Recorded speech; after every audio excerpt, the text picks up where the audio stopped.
মাসুদ, তুমি ভালো হয়ে যাও। তোমার কিন্তু কয়েকদিন আগে সাংবাদিক ইলিয়াস একটা ওয়ার্নিং দিছে, কিভাবে তলে তলে সেটেলমেন্ট করো। সাংবাদিক ইলিয়াস কিন্তু বলছে যে অনেক কিছু নাকি প্রকাশ করবে। তো যাই হোক, সেটা আলাদা।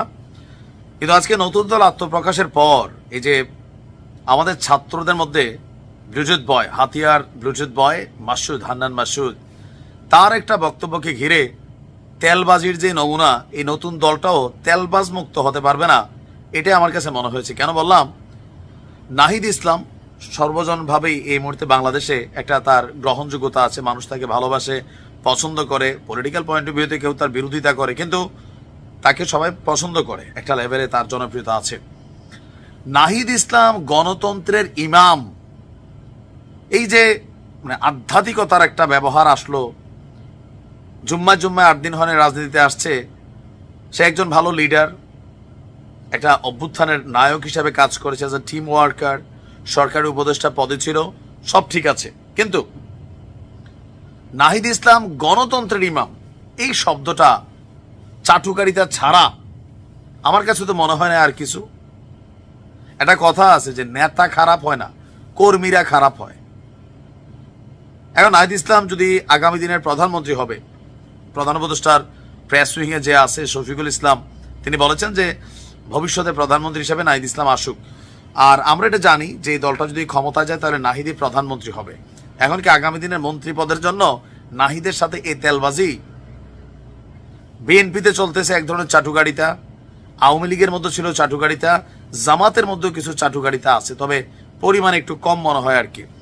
বিএনপির যে বরকতুল্লাহ বুলু না কি যে ওনার নাম, যে তারেক রহমানের নাম নিতে অজু করা লাগবে, আগাগোড়া একজন চাটুকার একজন তিনি।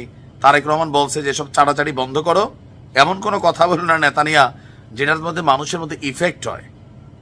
তা আমরা ভাবছিলাম যে ছাত্রদের মধ্যে যারা আছে এরা হয়তো একটু ব্যতিক্রম হবে, কিন্তু হান্নান মাসুদের এই বক্তব্যটা আসলে আপনি কিভাবে দেখছেন?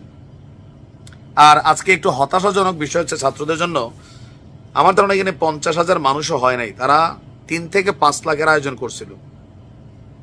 এখন আজকে যে মানুষ হয় নাই, এটা একটা মেসেজ।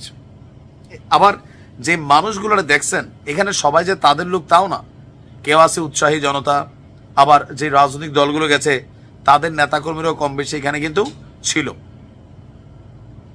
তো সবকিছু মিলিয়ে আজকের দিনে এই এনসিপির যে আত্মপ্রকাশ বা ইতিহাস যেভাবে হওয়ার কথা ছিল, আমার কাছে মনে হয়েছে আসলে ওইভাবে হয়নি। আর এটার মেইন কারণ হচ্ছে বিভাজন। যদিও তারা বলছে বিভাজনের রাজনীতি এদেশে আর চলবে না, কিন্তু তাদের রাজনীতিটা শুরুতেই একটা বিভাজন থেকে আমরা দেখলাম যে বেসরকারি আহতদের, তারপর আছে ধরেন পলিটিক্যালি জামাতের সাথে, বিএনপির সাথে, অন্যান্য স্টেক হোল্ডারদের সাথে তাদের একটা বিভাজন আছে। তবে যাই হোক, নতুন দলের জন্য শুভকামনা। তবে হান্নান মাসুদ এই ধরনের চাটুকারিতামূলক বক্তব্য দিলে মানুষের কাছে গ্রহণযোগ্যতা হারাবে।